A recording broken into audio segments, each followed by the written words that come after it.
तो दोस्तों आज की कहानी बहुत ही मज़ेदार होने वाली है, इसीलिए इसे पूरा जरूर देखिएगा।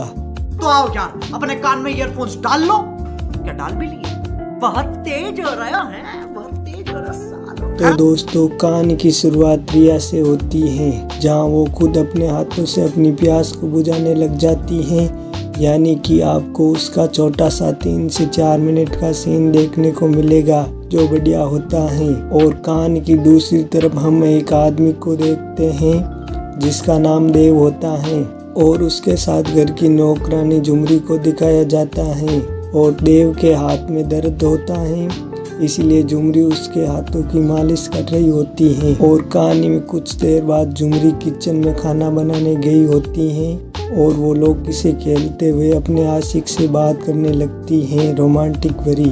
और यहाँ वे काफ़ी जोश में आ जाती हैं, जिसके बाद हमें झुमरी का एक सीन देखने को मिलता है 6 से 7 मिनट का। वो अपने हाथों में लौकी को रखते हुए और अपनी प्यास को बुझाने में लग जाती हैं। समझ रहे हो आप? समझ रहे हो? लेकिन कुछ ही देर में देव वहाँ आ जाता है और वो झुमरी को डांटने लगता है। और कहानी में कुछ देर बाद देव को अपने पुराने दोस्त राज का फोन आता है, जहाँ इन लोगों में काफ़ी बातें होती हैं। और इन लोगों की बातों से हमें पता चलता है कि देव की वाइफ अब इस दुनिया में नहीं है। इसी तरह इन लोगों में आगे बातें होती हैं, जहाँ राज कहता है कि हम दोनों को मिले हुए काफ़ी दिन हो गए हैं, इसीलिए मैं तुमसे मिलने के लिए आ रहा हूँ। और ये आइडिया देव को काफ़ी पसंद आता है। और कहानी में कुछ दिनों के बाद हम देखते हैं कि राज देव से मिलने के लिए उसके घर आया होता है, और उसके साथ एक हॉट सी लड़की को देखते हैं जिसका नाम रिया होता है। और जब देव उसे देखता है तो बस देखता ही रह जाता है और उस पर से अपनी नज़रें हटा ही नहीं पाता है।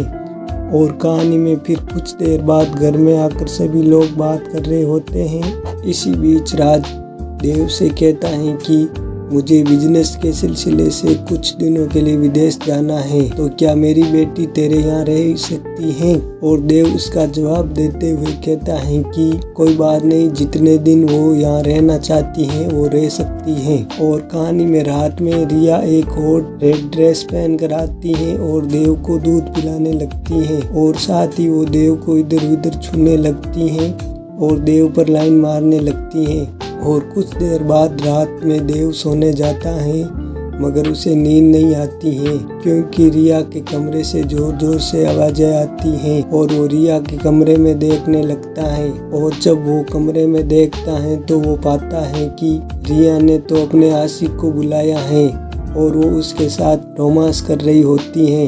यानी कि आपको यहाँ 12 मिनट का रिया का सीन देखने को मिलेगा, जो बहुत बढ़िया होता है। समझ रहे हो आप?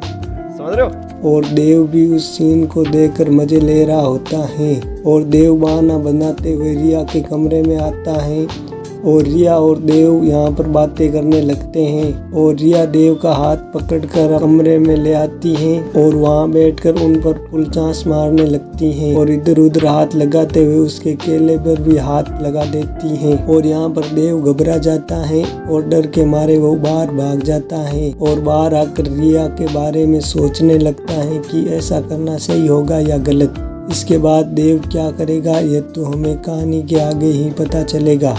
और कहानी में अगले दिन सुबह सुबह लाउड म्यूजिक लगाकर रिया एक हॉट ड्रेस पहनकर हॉट योगा करने लगती है। और जब देव की नज़र उस पर पड़ती है तो उसकी आंखें खुली रह जाती हैं। और देव बाहर आकर उसे इसके बारे में पूछता है तो वो उन पर चांस मारने लगती हैं। और यहाँ पर देव को भी ये सब करते हुए मज़ा आ रहा होता है और वो मज़े लेने लगता है। फिर यहाँ से कहानी में रात में रिया के कमरे से फिर से आवाज़ें आ रही होती हैं, जिस कारण से देव की नींद खुल जाती है। और जब वे उठ कर आकर देखता है तो फिर एक बार देखता है कि रिया ने अपने आशिक को अपने कमरे में बुलाया है और उसके साथ फुल रोमांस करने लगती हैं।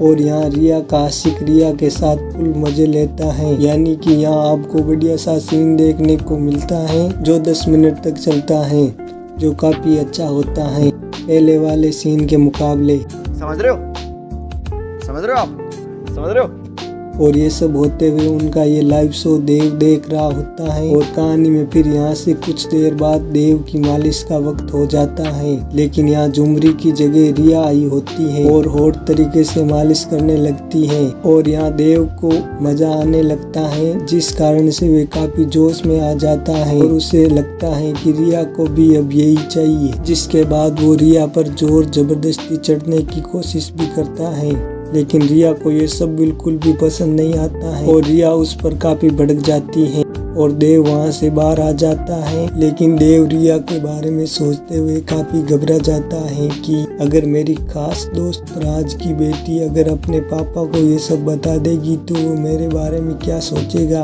और कहानी में काफी देर बाद झुमरी आती है और अपने मालिक को ये कहते हुए कि रिया ने अब तक खाना नहीं खाया है। और ये सुनकर देव काफी परेशान हो जाता है और खुद खाना को लेकर रिया के पास चला जाता है और उससे माफी मांगने लगता है और थोड़ी मीठी मीठी बातें करने लगता है। जहाँ रिया भी पिघल जाती है तो देव उसे अपने हाथों से खाना खिला देता है। और यहाँ फिर ऐसा करते वक्त रिया देव पर लाइन मारने लगती है और ये ऐसा जानबूझकर कर रही होती है या उसके कुछ और ही इरादे हैं। इसका जवाब तो हमें पार्ट 2 में ही मिलेगा, क्योंकि यहाँ पर पार्ट 1 ख़त्म हो जाता है। तो दोस्तों पार्ट 2 देखने के लिए वीडियो को लाइक कर दीजिए और चैनल को सब्सक्राइब कर लीजिए।